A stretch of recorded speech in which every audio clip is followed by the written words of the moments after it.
Testing, testing, testing. Welcome to Coffee with Ryan, Freestyle Friday on Sorting Myself Out. This is the podcast, the YouTube channel, where we talk about meaningful things as a community.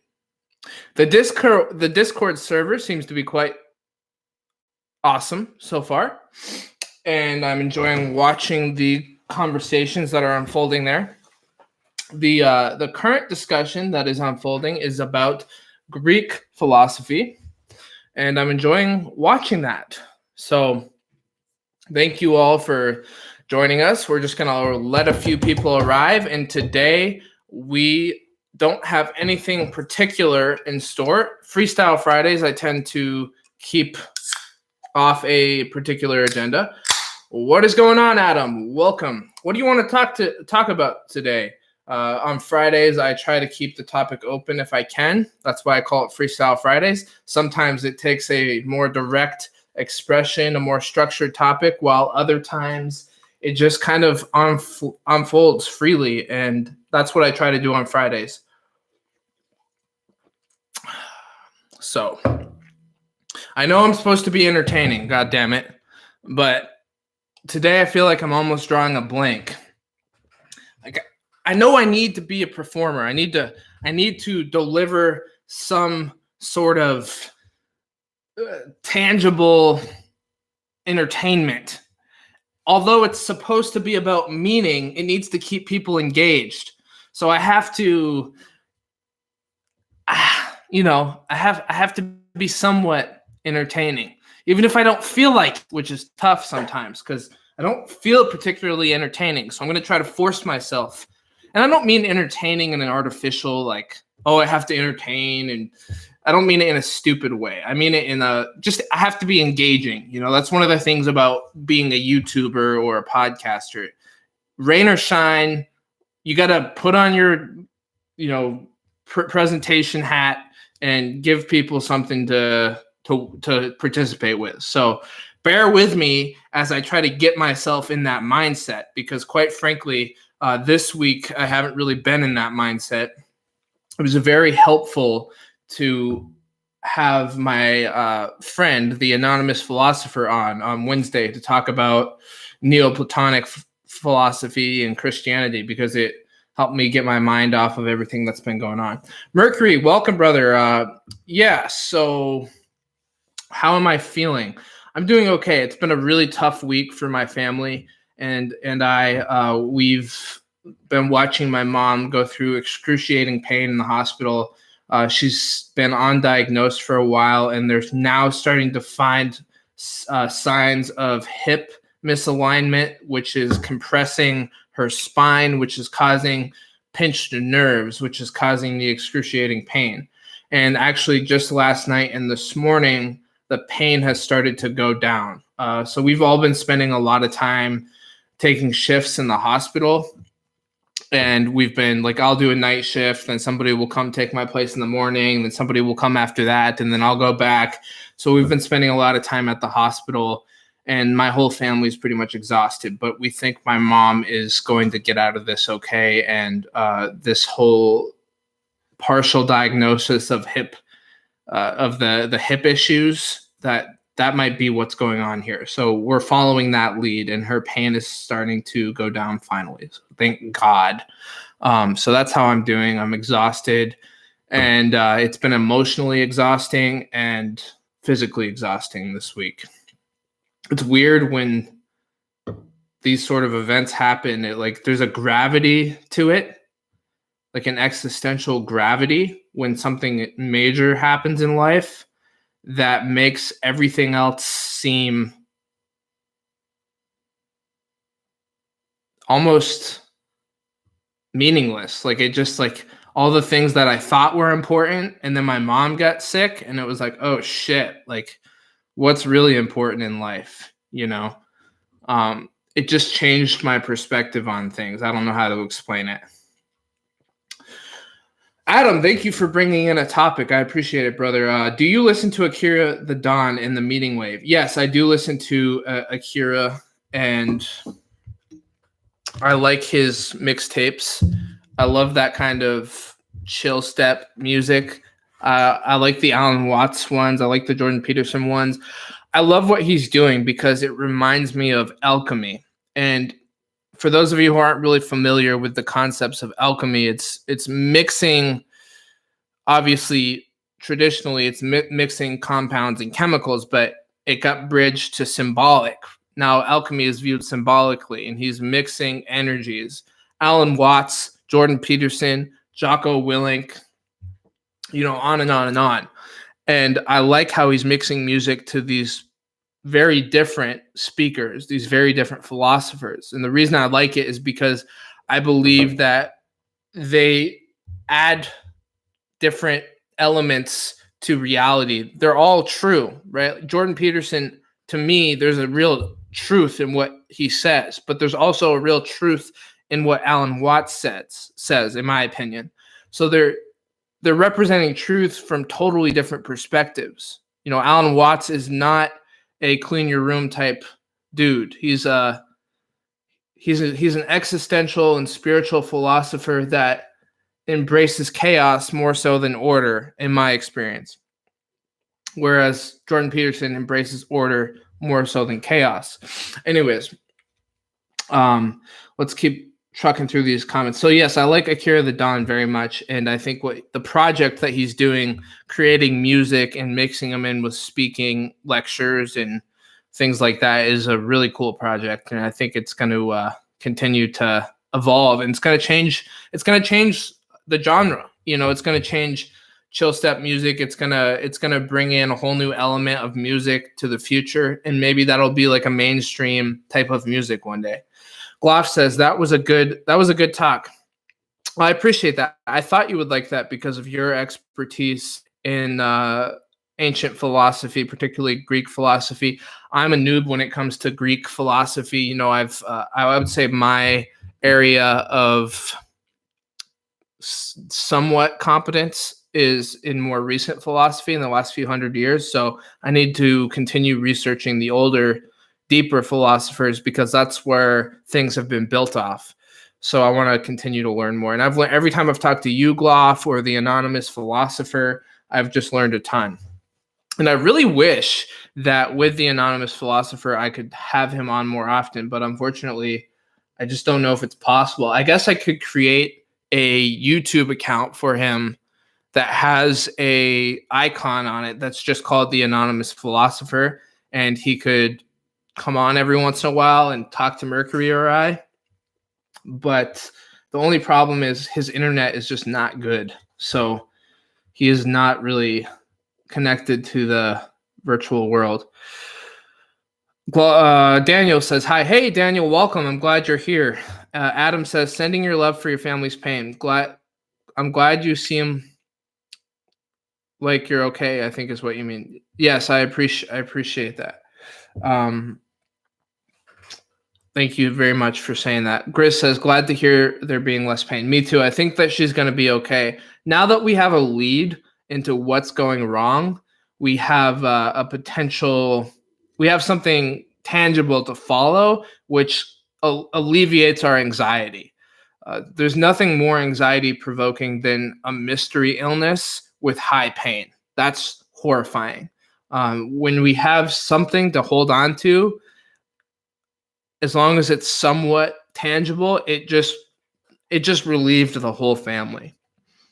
That's why we need order, I guess. We need order to act as what Peterson says, to act as a bulwark.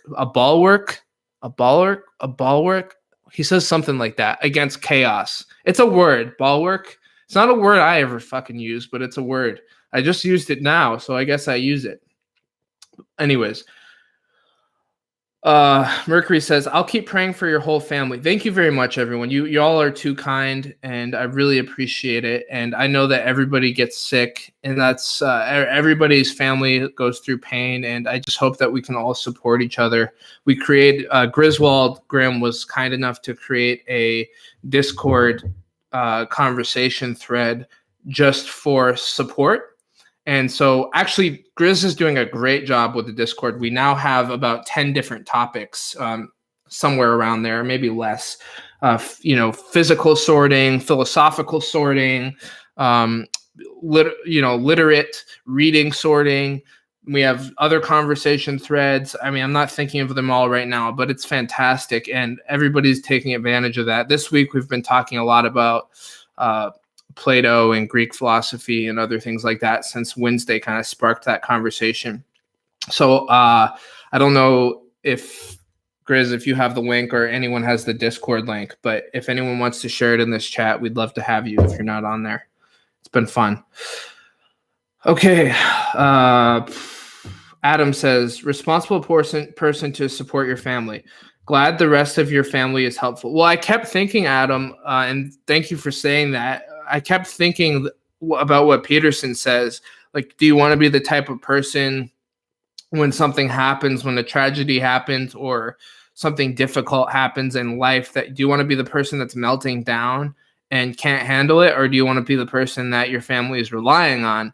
And I'm really proud of my family, because my brother and my dad and my sister and everybody, even extended family, has been solid and has acted, for the most part, has acted in a way that is conducive to the best solution we can find to help my mom. And yeah, that's been very cool to watch. So I'm proud of them, and I definitely feel like I know why he teaches that now. And Colton, my brother, and I were talking about this. All that work that we've been doing on ourselves outside of tragic or potentially tragic events helps to show up for them when they happen, because everything gets harder when they happen. Our morning routines where we, work out and meditate and journal and read, all that stuff gets harder to do. Your mood, we get more irritable. We get pushed to the edge, and it's easier to be a burden on other people when there's an excessive amount of pressure on everybody. So we've been doing our best. We haven't been perfect, but we've been, I would say, good at that. And I don't think I'd be able to be that strong without them. So I have no idea if it's any indication on myself, or if it's just an indication on we've just worked well as a unit, if that makes sense. I'm trying to be humble as possible, because I've been thinking about this idea of being a good person, and Peterson talked about this in his conversation. What was it called? Belief in God or something. It's a podcast I listened to in June that Mercury told me to listen to, a speaking event. And he was pretty much like, I'm not a good person. Basically, I don't think I'm a good person is what he said. Maybe it was something like, I just understand my own evil, something like that. I'm not getting it quite right, but I don't know. I've been thinking about that, and I've been really paying attention to my selfish impulses, and Jung would call these shadow impulses or things like that. And I've been finding that a lot of my impulses are not conducive to my higher self, my highest aim. And I don't give in to them most of the time. I mean, some of the times I do, like, for example, like snapping or losing my temper or being less patient than I should be in a moment, or there's various mistakes, but like, it's not like chaos all over. Like, I would say a decent job ordering my psyche, but when I pay close attention to all my impulses, I do find that like, they're not they're not all conducive to that higher aim. Now, integrating them, the shadow integration, the ability to take those impulses and use them as tools, that's conducive to all aims, to all higher aims. But just in of themselves, they're not conducive. So I'm responsible to wrangle them in and figure out what the hell to do with them. That's why I love subpersonalities. And that's why I said on one of the videos in this channel, it was a long time ago, if you don't give your subpersonalities a job, they will find their own job. they're going to do something no matter what. Remember someone wrote a comment saying like that doesn't make any fucking sense and it's too abstract. But no, it's not abstract to me, because we're all made up of so many different motivations and desires and subparts that act on their own accord based on their own beliefs and needs, that if they're not organized by a higher principle of being, they will just split your psyche into excruciatingly painful and opposite directions. And that's why Jung believed in the alchemy of the soul, the alchemical wedding, the Heros Gamos, or however the hell you pronounce it, where you unify the opposites via the transcendent function, which involves you need some sort of symbol that can reconcile the previously irreconcilable opposites within your psyche. And that symbol for me is the soul tree.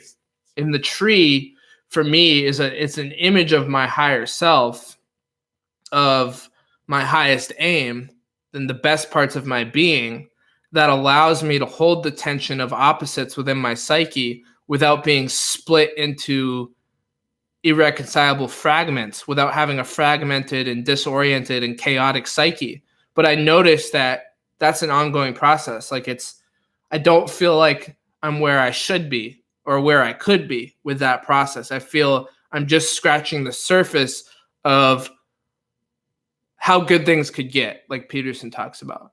But my point, and I'll get to your comments, I'm sorry for taking so long. My point in saying all this is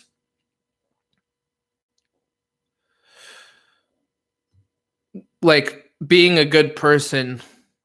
I really like what Peterson says about, in order to be a good person, you have to realize what a monster you can be, or you have to be really honest with yourself about all your impulses and because when you deny your impulses, when we deny the fundamental aggression and discordant acts that we want to perform or do perform, then we suppress them.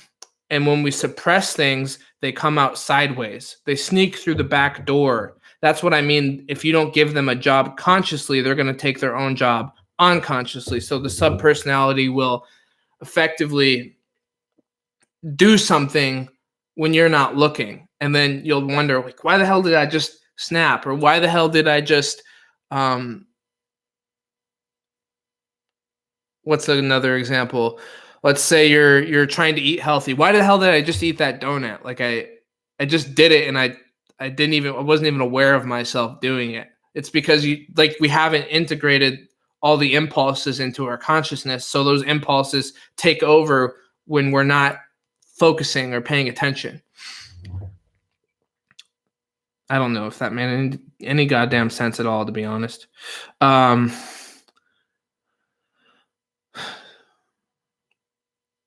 Thank you, Gloff. So, Gloff says, I hope your mom gets well soon. Me too, brother. I hope so too. Griswold Grimm says, sounds like the phrase shit just got real. Yeah, absolutely. That's exactly what it felt like when my mom, having my mom being in the hospital for the last week. It brought everything into perspective. Shane, hey Shane, welcome. You say, on my way to work, sending love. My dad's going through stuff too. I'm 24. Is it the age? ? Yeah, I mean, I'm 26, you're 24. I mean, our parents are gonna get sick, and I'm sorry to hear that. Yeah, it's one of those parts of life. You know, we see our grandparents, if we're lucky enough to have grandparents. We see our grandparents pass at some point, and then hopefully not before, but after, we do have to see our parents go through sickness and trials, and hopefully they stay along as long as possible, and there's no unnecessary tragedies with siblings or people that are younger than ideal to move on, dying in our lives. You know, I've lost several friends, unfortunately, but dealing with family and parents and blood relatives is a whole nother ball of wax. And yeah, it's one of those elements of life that really brings in the existential questions of being, you know. when we see the fragility of human life, the impermanence, it's got a certain weight to it that puts things in perspective. So I hope your father feels better, and feel free to use the Discord to vent or ask for support from the community. David Ewing says, Flow Arts has a lot of connections to JBP's ethos of balance between chaos and order. That's beautiful.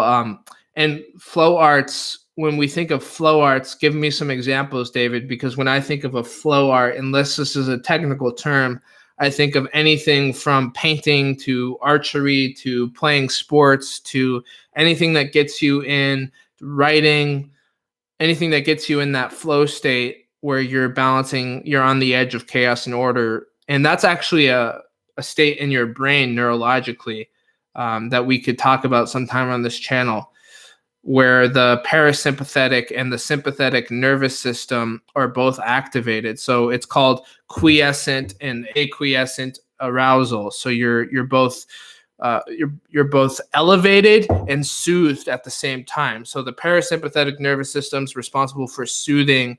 It's more of the chaos side. It's the ocean of your being, the unknown, but it's a soothing motherly energy. And the sympathetic side is more aroused, it's more adrenal based, it's more directive. So when those two parts of your nervous system coincide together, there can be created a flow state within your brain. Adam says, to me, it's just better than mainstream music. Absolutely, it's better than mainstream music. It would be nice if it was mainstream. We're talking about Akira the Don. I just love the meaning wave music because it puts important things into a format that allows me to memorize them. And hell yeah, I like your analogy. That's awesome. Yeah, I would love to see the meaning wave music become more popular because I think it could help a lot of people. And I'd love to see it brought beyond the computerized beats and maybe brought into acoustics and other instrumentals so that everybody from any genre could enjoy them. Grace says, for some people, understanding Greek mysticism changes the way the Bible reads. Yeah, it's definitely getting me thinking. One of the primary thing it's bringing up for me is just how much our society is built on these presuppositions. You know, we take it for granted, but we are standing on the shoulders of giants. To be cliche, many of the things that we think and do just automatically are based on ages and ages of philosophical inquiry that we just take for granted. Mercury says, I'd love to speak with him sometime talking about the anonymous philosopher. Yeah, that'd be cool.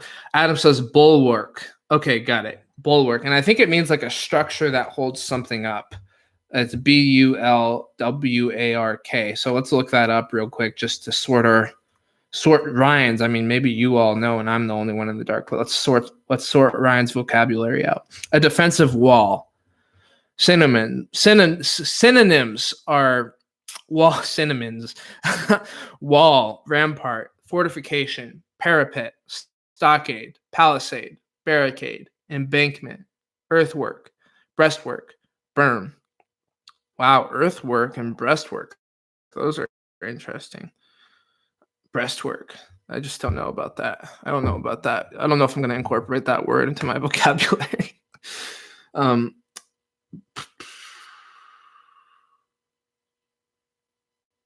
boom, boom. Grizz says, uncertainty and humans don't get along. Bulwark, defensive wall. Oh, you just defined it for me, so I looked it up. Defensive wall, an extension of a ship's sides above the level of the deck. Thank you, Grizz, for writing that in. Gloff says, have you considered doing let's reads of some philosophical content? ? Yeah, maybe that would be one way to utilize these scheduled live streams. I'm gonna pull my camera down so you can see our crab. I guess we've established on another live stream that the crabs are the distant cousins of the lobster. or excuse me, not distant cousins, but close cousins, let's say, of the lobster. So Crab Clan unite. Yeah, Gloff, I was thinking that it would be very good to do some Let's Reads. And now that you've mentioned that, I might just maybe do that during some of these live streams. And y'all can write suggestions into the Discord in the Literate Lounge that Grizz created. And we can go ahead and read every so often. I'm not sure how often, but speaking of Discord, Grizz shared the Discord link, and it expires in 24 hours, so it's right there in the chat. Griswold says, Gloff, I'd love to know how you know all the populist lingo for all the things. Yeah, he does know a lot of lingo. Shane says, at work, have a good one. All right, Shane, you have a good one too.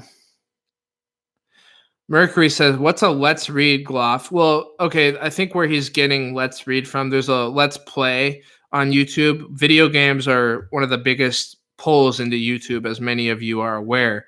Let's play whatever game, and people will just watch them play the game. So Let's Read would just be reading a book, and you would just call it Let's Read so-and-so, and you'd read the book, you'd read a chapter, kind of like you've already been doing, Mercury, with certain passages. Every once in a while you'll pop on and read something. So I think he's speaking. He says it right here. Let's just read his comment. A Let's Read is where someone reads something live and then comments on it. Could be decent. So Mercury, you've done that quite a few, or at least 3 or 4 times. So we would just continue doing that, or do it more often if we take Gloff's suggestion. I think it's a good idea. Adam says, it seems like the fact might be that your mom, getting all the support from your guys, is reaping what she sowed. Clearly, she raised y'all right and loved y'all.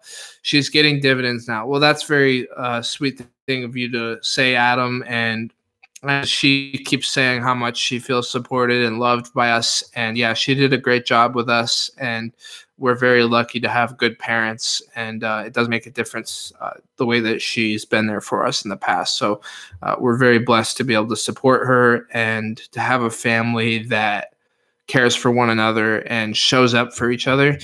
The sad truth of the matter is that there's a lot of families out there that aren't so fortunate and haven't had the unification that keeps them together and gets them through hard times together. And there's tragedies that have happened that split people. There's resentments, there's bitterness. I mean, a lot of families are just torn apart, as many of you are probably well and painfully aware.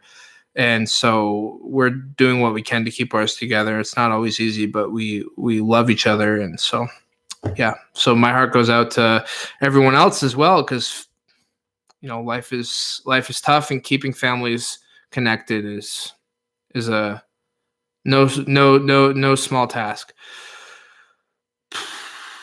Adam says, I've been working very carefully on trying to read and understand Jung lately, but I'm inching towards individuation at a snail's pace. It's tough, but very exciting, and puts things into much more perspective on the day-to-day. Yes, I would say Jung, and this isn't just coming from me, but people who are more expert at Jung's body of work than I am. He's one of the most demanding intellectuals that you will come across, because his breadth of knowledge and the resources that he draws upon are so vast, intellectually speaking, that you have to learn so many different things in order to keep up with what he's saying. In order to understand Jung, there's hyperlinks to, thousands of other topics that are also demanding. So I'm right there with you, Adam. And yeah, we'll keep on attempting to better our understanding of Jung as we go along. I don't know if you've known this, Adam, but most of my graduate studies are focused on Jungian psychology and depth psychology. I'm almost done with my first year, so I'm still a kindergartner at Jung, but I've read a lot of it now, and it's been really enlightening and good stuff. Very thought-provoking. I've considered what I agree with, what I'm uncertain about, what I feel like I disagree with. I've been writing research papers. And my goal, just so you can all keep track of my sorting goals, so you can all watch me grow, hopefully. My goal, the master's, I'll have my master's in that program in a couple years. And then I'm in the PhD program, so I can just keep going and hopefully have a PhD in the first couple years of my 30s. So 30, 31, 32. And that's my goal, and life will keep going on. My career will keep moving while I'm doing that. So, Lord knows how hard it is to get a PhD while you're in your career. That's why people don't do it. That's why it takes a certain amount of sacrifice to do that. And so that's my goal. So I'll keep you in the loop, and hopefully I'll still be doing this channel. I have no intention of not doing it. And y'all can watch me go from, a bumbling idiot to a sorted philosopher.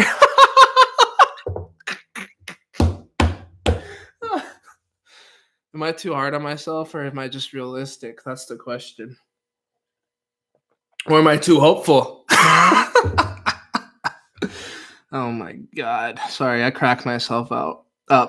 Crack myself out. That's fucking interesting. Freudian slip, whatever that would mean. Okay. I digress. Y'all are probably like, yeah, Ryan, we know you're in a fucking master's program. You talk about it like every week. Just shut the fuck up. But I want people to know when they talk about Jung, so they at least know that I'm studying it, even if it feels annoying that I repeat myself. Okay, I got to keep reading. Mercury says, I'd love to read some Plato on here. That would be fantastic. I do have a copy of the Dialogues of Plato at home, so maybe we could crack that book open. Griswold Grimm says, at Gloff, I mean, I like someone knowing who knows what the kids are saying. Oh, I see. I thought you were talking about his knowledge of philosophical categories, which I always found resourceful. So, Gloff, you're bringing some value here, brother. So, thank you. Michael says, what's up, guys? What's up, Michael? Glad you're here. Michael says, the idea is not to make things worse than you have to. I'm older than you guys, 41.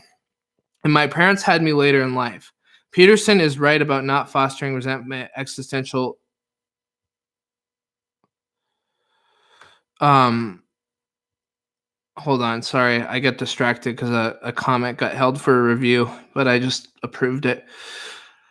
YouTube automatically does that. Michael says, Peterson is right about not fostering resentment, existential anger, and he's right about not coddling. So yeah, all the best to you guys. Well, thank you, Michael. And yeah, well, I don't know. I know a lot of us are younger, but I know that there's a few older folks in this community. So I'm not sure if you're older than all of them, but you're probably older. My guess, I don't know the statistics.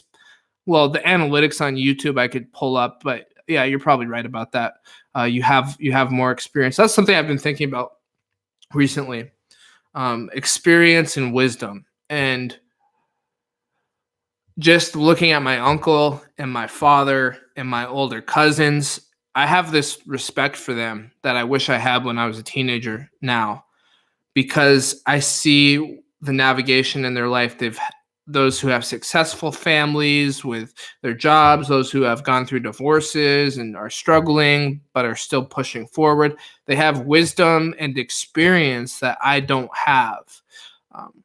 Now, wisdom, my favorite definition of wisdom is putting knowledge into experience. Like, actually, you can read about something, you can know something intellectually, but until you've actually experienced it and reflected on it and learned the lesson through that painstaking effort, then it's not really wisdom. And so I've been looking to, I've told my uncle and my dad this summer, like, hey, thank you for teaching me and setting an example for our family, because now I see why you do things the way you do them. I see why you work so hard and do all these chores and are always being productive and running around and doing 500 different things all the time. I see why you do that now after going through, the first half decade of my 20s. I understand that you are creating order out of chaos and that you're not resting on your laurels and that you're doing that to hold up the whole family and to continue the lineage in a productive manner. And I appreciate your sacrifice for the family and I appreciate your efforts. And they really liked that. I said that to them when we did the sweat lodge, because it's a good time to say something like that. And they really appreciated it. And yeah, so I've been humbled by their experience and wisdom for sure.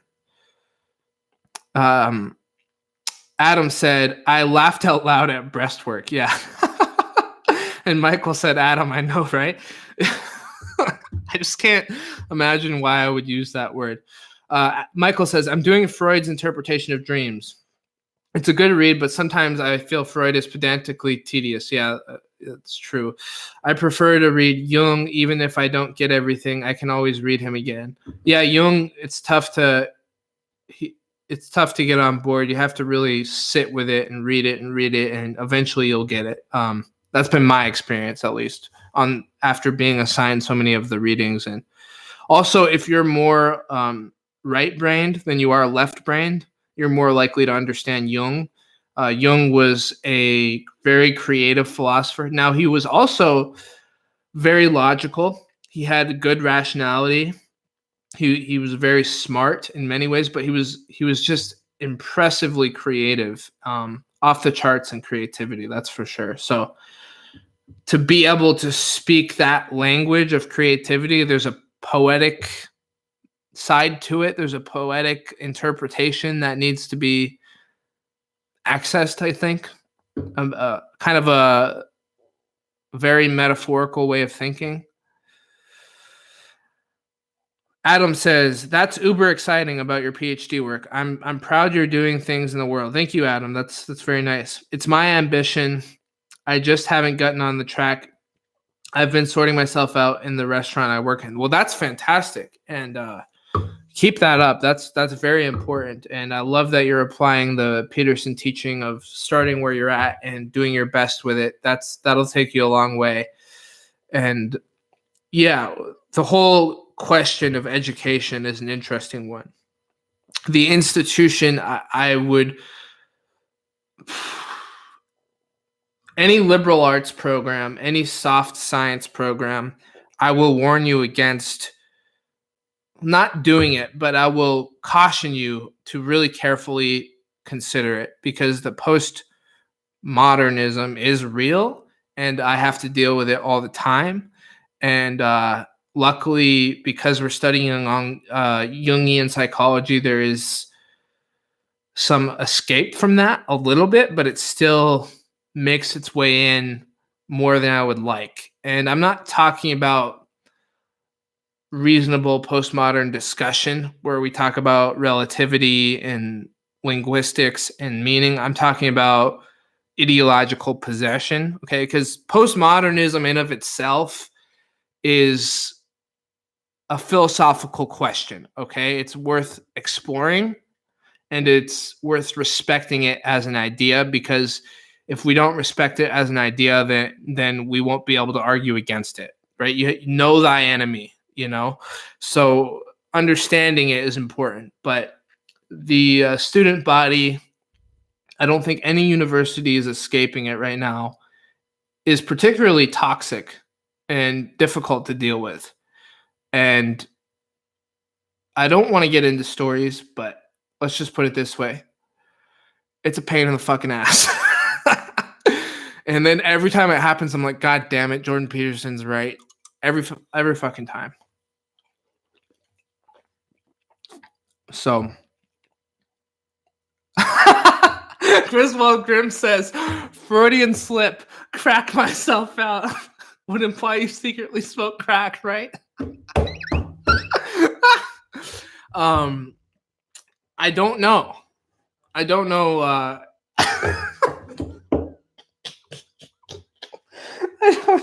I mean, I don't, but I could understand why he would lead you. I don't know what it would mean. Um, uh, there, yeah, Freudian slips are interesting. That one's a little hard to follow, but they're interesting. There's some more obvious ones that are even funnier.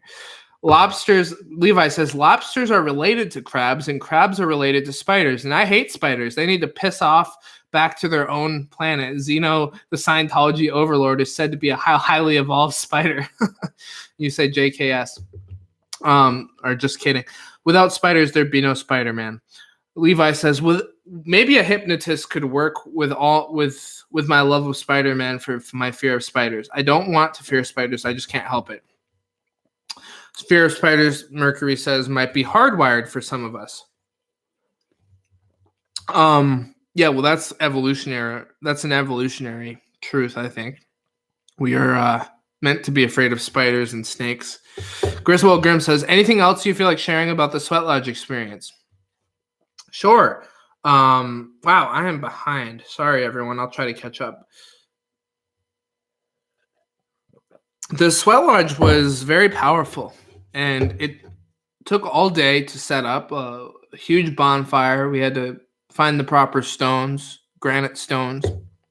You want to make sure that you find stones that aren't going to crack or explode. Stones that have heavy water retention are likely to explode, and they could hurt you. So it's very dangerous. So anything like shale or anything that holds a lot of water in it, you want to stay away from. We used mostly granite, and that worked just fine.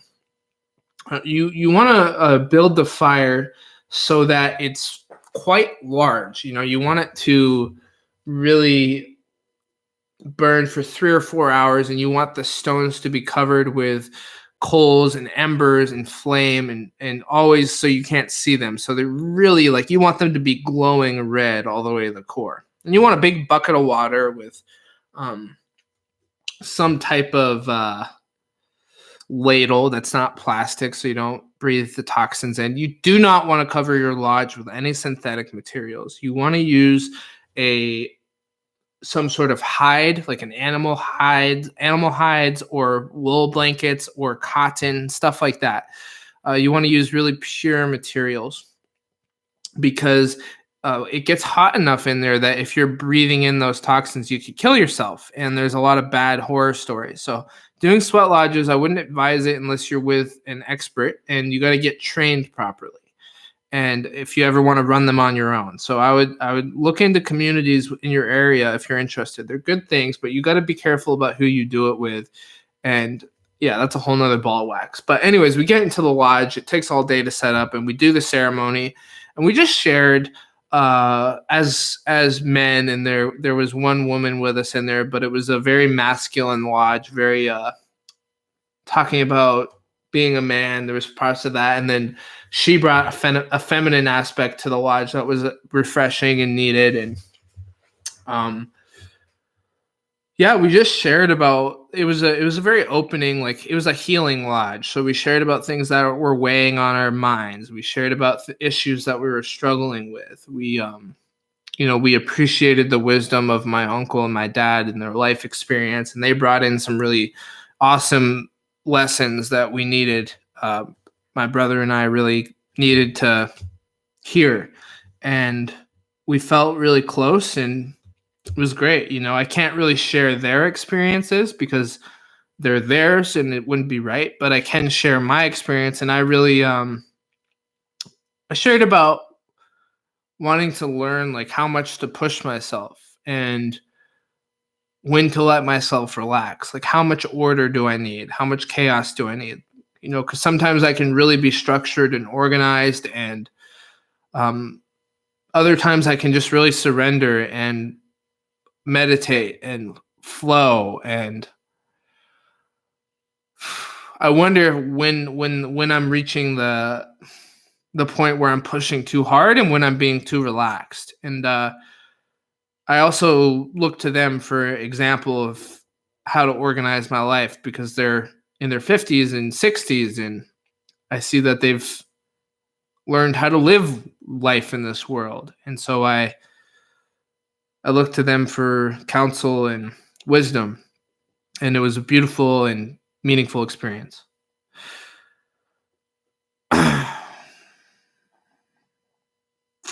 Levi said, if we fear spiders and snakes, this is why we won't handle extraterrestrials.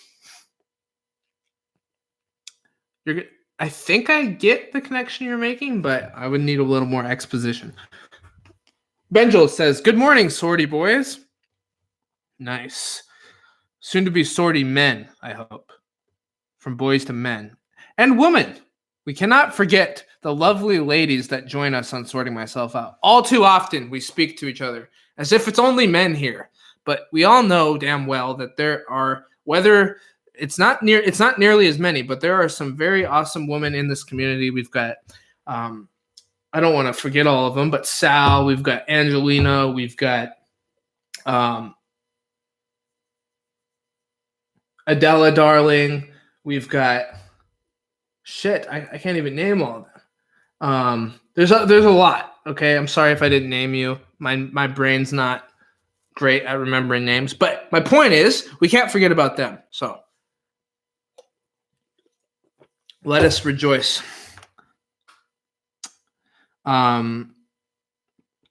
Levi says, I do relate to Peter Parker. Hell, I wish I had Tom Holland role. Ha ha ha. Mercury Black says, in the show Gotham, Scarecrow has to become one with his greatest fear. That's cool.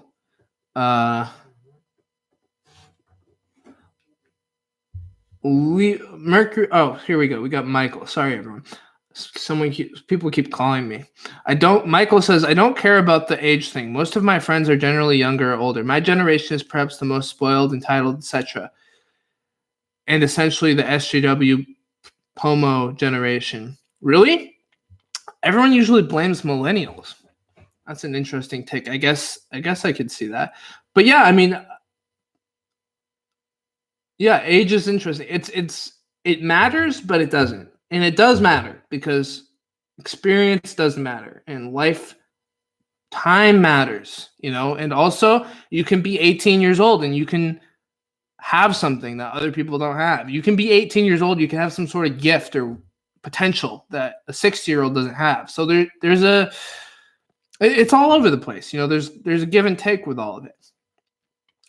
Levi says, I'm currently playing through Batman Arkham Asylum. Not huge with DC, like Marvel. I like the Batman video games. It's been a while, but I like them. Adam says, I dropped out of liberal arts undergrad education. Oh, and Mercury says, I'll be 41 later this month. Sorry, I almost forgot to read that. Maybe I did read it. Adam says, I dropped out of liberal arts undergrad education out of high school because I wasn't sorted, LOL. On the other hand, but I was thinking about Peterson's 2 cents. But I was also thinking about Peterson's 2 cents on whether you are educated to the level of your intellect or something. Yeah, well, I wouldn't blame anyone for just wanting to do a totally non-traditional route of education so that they can avoid the system. And you can create your own curriculum, and if you have the discipline, you can learn just as much. So the only thing that school can give you is community and a certification.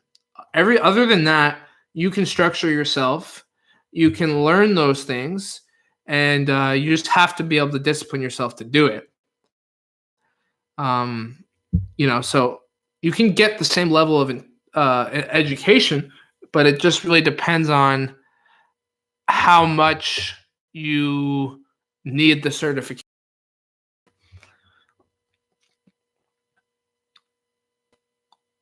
And the structure does help people who don't have enough self-directed space or discipline to do so otherwise. Griswold Grimm says, Google says, Freudian slip, an unintentional error regarded as revealing subconscious feelings. Wow. That's a good definition, I think. Michael says, Merc, is everyone a Cancer? Ryan, myself, few in case I don't get a chance to connect. Lots of Cancers here, I guess. All right, where am I here? Mercury says, thanks, Michael. Benjel says, I'm a Cancer too. Wow, strange that there are so many of us here. Adam says, Taurus squad. Skylar says, dude, please school us on sweat lodges. Okay, well, I'll give you a few more things that I know about them. There's different traditions, and maybe you said that before I went into parts of it, but there's different traditions, lots of different traditions, okay? So many different cultures have been doing sweat lodges for thousands of years. You got obviously European, like Celtic cultures. You've got indigenous peoples, Native Americans have been doing them. There's underground sweat lodge in like Kiva-like structures. There's structures built above the ground with lodge poles, like cedar poles, different trees that are used to create the lodge. Obviously, traditionally, they were used with hides. But the point was very nuanced. There was sweating out toxins before men went out to hunt.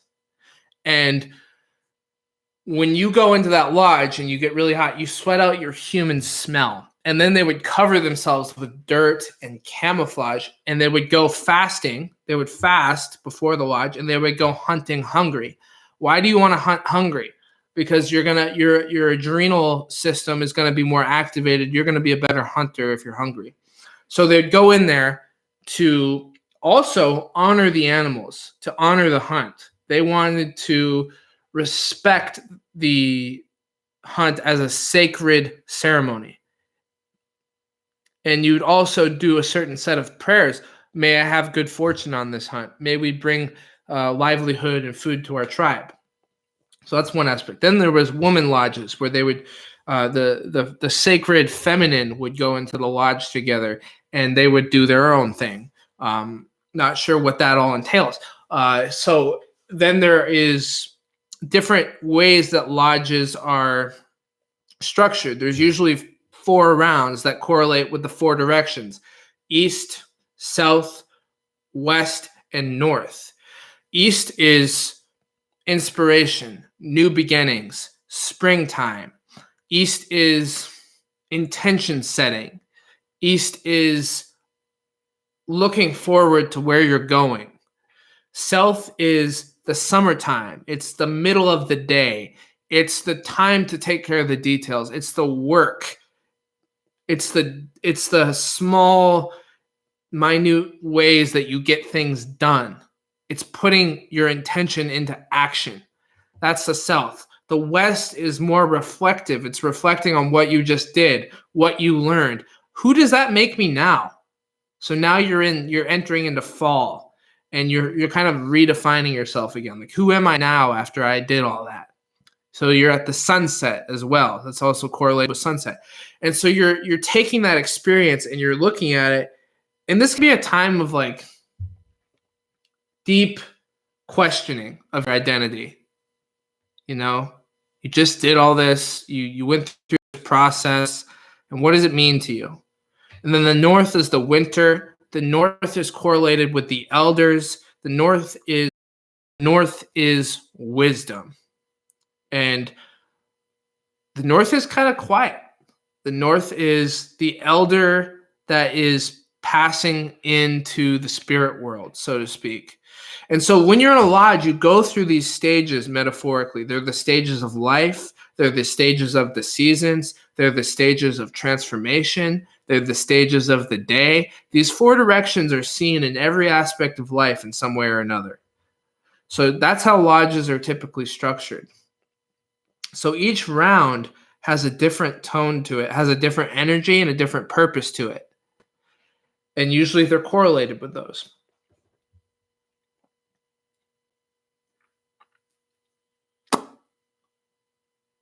All right.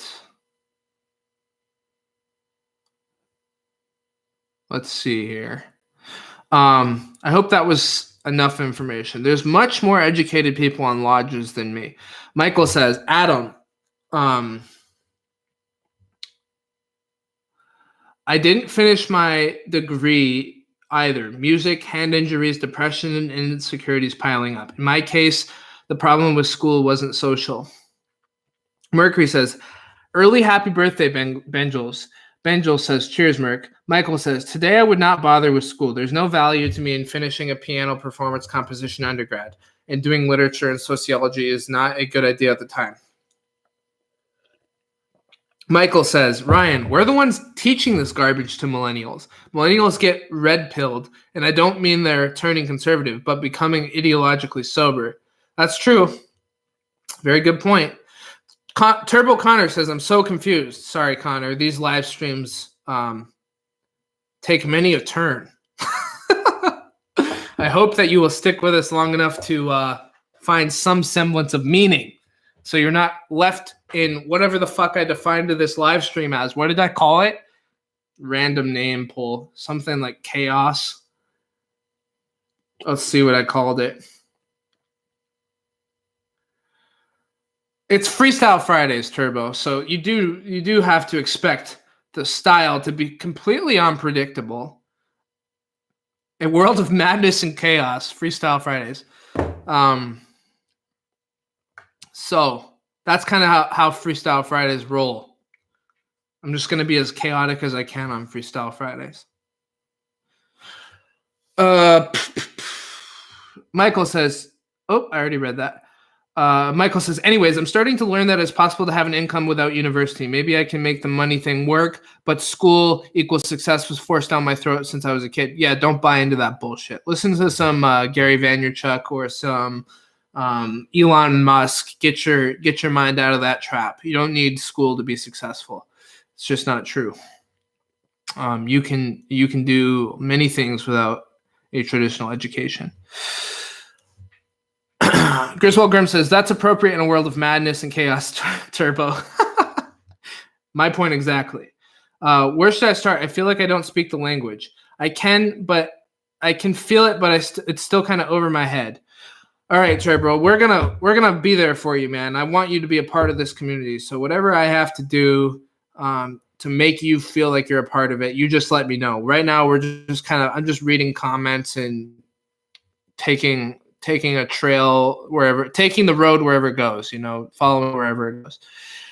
Levi says, even if you have no phobia, there are some, I said awesome, but you said awesome. Awesome. There are some really scary looking animals on our planet, but I think there's even scarier on other planets. Probably so. Very weird extraterrestrial demons lurk on Neptune, possibly. Griswold Grimm says, the coffee shows he mostly interacts in response to comments, so it's always a bit disjointed. We steer all over the place. Yeah, that's the truth. We go all over the place. But Turbo Connor, our more traditional interviews and podcasts can be a little more structured, so check out some of our playlists. Levi says, at Griswold Grimm, is there a band called Chaos Turbo? Because I'm trying to think of one, and that's sick. Oh, shit, there's no band called Chaos Turbo. Maybe it's your band. Gloff says, Gary V. Shout out to Gary V, that's for sure. Mercury Black says, has Peterson given any updates on his online no low-cost higher university education? Yes, he gave an update yesterday. And Griswold Grimm says he's got lectures on myth, Merc. So Jordan Peterson posted on his Facebook and his Instagram yesterday that he is having a very hard time. I really recommend you go read it. I'm not going to read it here today, but he's having a really hard time because Tammy is still in the hospital and they're dealing with a fairly obscure and difficult surgical intervention in which they haven't figured out how to do it yet. So he's basically in a bit of a tragedy himself.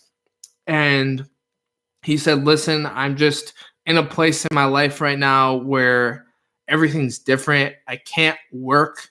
I've been spending like the 2 of the last 4 months in the hospital and realizing how much I lean on work to define myself and how hard it is when I don't have work to define myself. He was being really vulnerable. It was really quite something to see. And it was actually quite fitting because we've been watching my mom go through her stuff in the hospital. But yeah, go on Facebook or Instagram and check out that post. Give it a read because he does give a lot of context, and it was a really meaningful and vulnerable and wise post, in my opinion. So yeah, my heart goes out to him, and man, he's been dealing with that. Their family's been dealing with that for months, so that can't be easy. Yeah, prayers for his wife. I echo that, Gloff. Thank you for writing that. So, okay, we've got an important announcement here on Sorting Myself Out. I'm gonna crank up the heat here a little bit for you. In 15 minutes, we will officially be releasing the long spoken of Tim Freak and Ken Wilber discussion. Not even Mercury knew because things have been so chaotic. I hadn't been able to tell him, I don't think, but Tim has agreed to release it today. So as soon as I end this stream, you will be watching the two seasoned philosophers, the great Ken Wilber, best-selling author, as famous as Peterson, you could argue, in his heyday. You could argue. He was quite the figure in the early 2000s. And Tim Freak, the best-selling author as well. The one who wrote the Jesus Mysteries. Guest on this channel frequently. And they will be discussing for an hour and 17 minutes the video runtime. And I think you'll enjoy it. I listened to it several times. I was responsible for the production. I did the filming. I did the editing. You all saw me going through it. A lot of you did. I was sorting myself out. And I did improve my video skills. My filmmaking skills have gone up. Now, it's not a perfect video, but I think I did okay. Good enough for you to enjoy it. So I hope you do. Obviously, some of you aren't going to be able to watch it right away, but whenever you get a chance, check out the discussion that is going to be released in 12 minutes. 12 minutes. How was that for a plug? Was that good?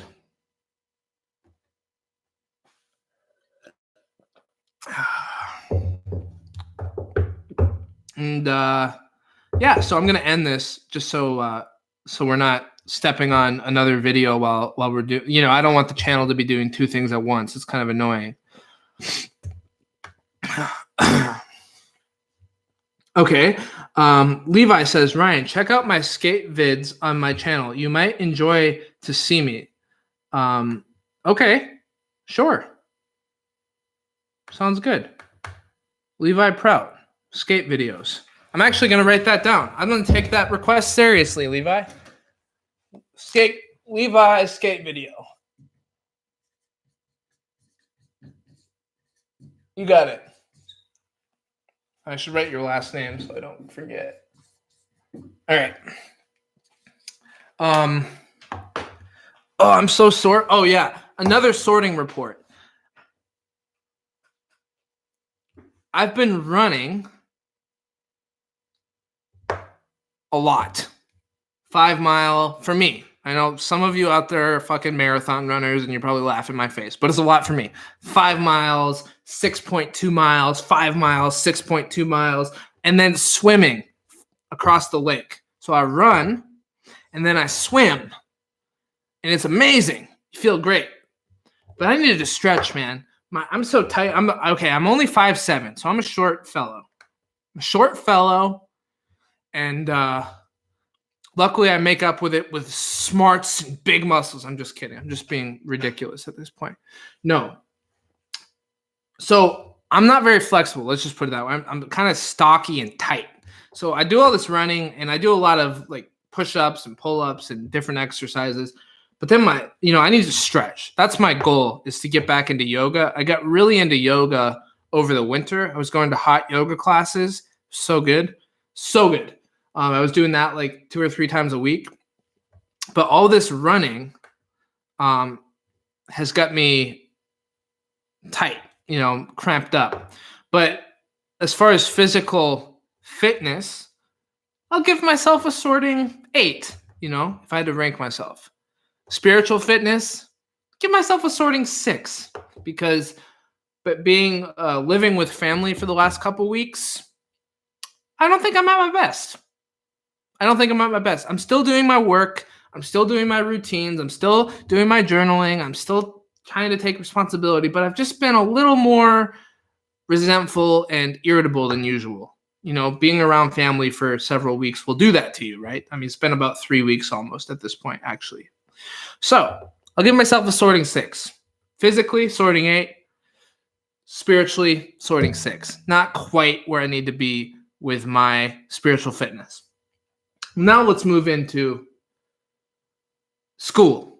School, I'll give myself a sorting 7 because if you would have asked me a month ago, I'd give myself a sorting 9.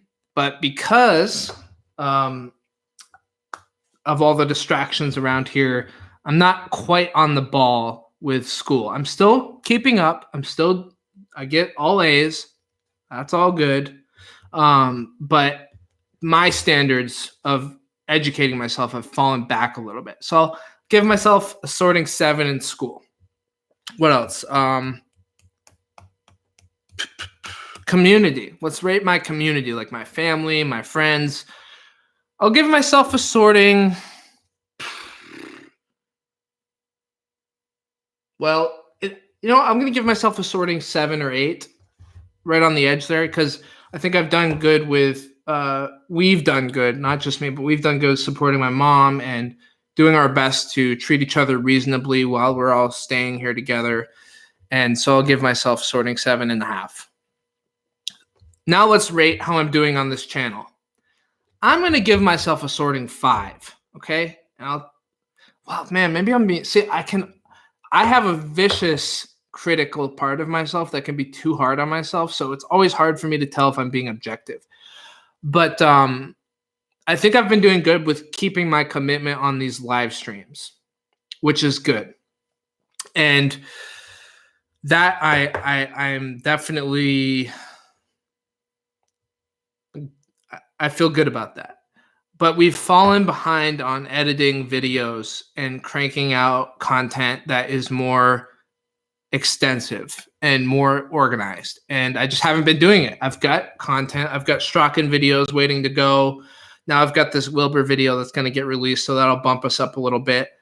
But that's just not where my head's been at. I haven't been committing to that. So I know the summers are always a little slower on YouTube. So maybe the winters and the falls and the springs will be where we do more of that. But it's been slower on that end. So anyways, those are my sorting scores for the day. I saw someone post in the Discord to rate yourself on sorting, how sorted you are. So I figured I'd give you an honest evaluation of myself. Okay, I'm going to read the comments and then I'm going to let you go. So if you'd like to, go enjoy Tim Freak and Ken Wilbur. Really seriously worth listening to. Very good thinkers.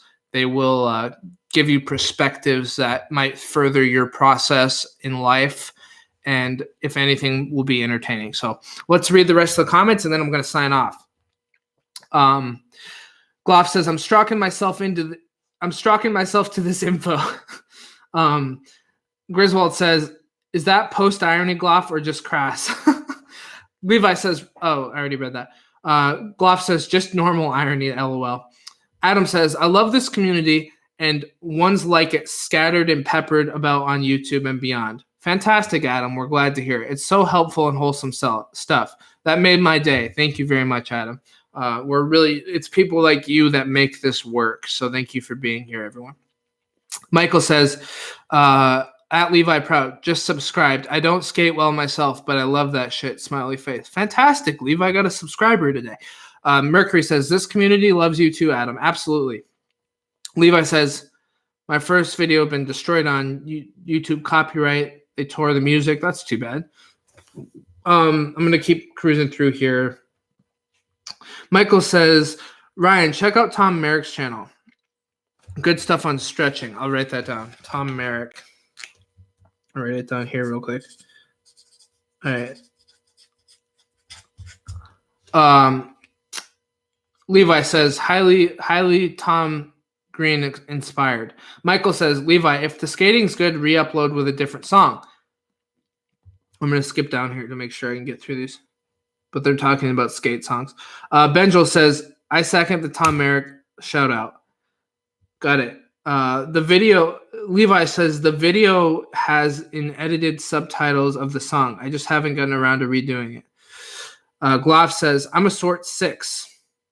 All right. Well, maybe tomorrow you can be a sort 7. One day at a time, ladies and gentlemen, we can do this. And remember, when we're rating ourselves on anything, we're never being objective because we do not see ourselves clearly. We see ourselves through distorted reflections that aren't necessarily the best analysis points, but we should still reflect on ourselves and try to evaluate ourselves nonetheless, because it's important to do that. It's important to see, how am I doing? Now, you don't have to rate yourself with a number. That can be a little trivial and silly, but it can still be a helpful exercise. But even more importantly, wondering, reflecting, where can I be doing better? Where can I push myself harder? Where can I tighten things up a little bit? How can I improve? These are questions that I think we should be asking well into our 80s if we are fortunate enough to live that long. So it's not a question we should stop asking in my humble estimation. But to be objective as we possibly can is important. I'll leave you with this. In the great text, I view it as a great text, The Literature of Alcoholics Anonymous. It's a good book. Carl Jung had a part in influencing that, by the way, but Bill Wilson was and Dr. Bob were responsible for that. And one of the things it talks about is when taking inventory of ourselves, we're taking moral stock of ourselves, okay? We're doing a moral inventory. And a moral inventory is the ability to take objective stock of how you're doing. But think of the word inventory. When you take inventory of a grocery store, you don't do it emotionally. You're not doing it with judgment. You're just saying, this is what we have. This is what we need. This is how much we have of this. This is how much we have of this. They recommend to take personal inventory with much the same attitude. That way you avoid emotionally morbid and cynical reflection. When you take honest, when you take an honest evaluation of yourself, you give yourself the ability to look at it just like it is what it is. This is how much I have. This is what we need.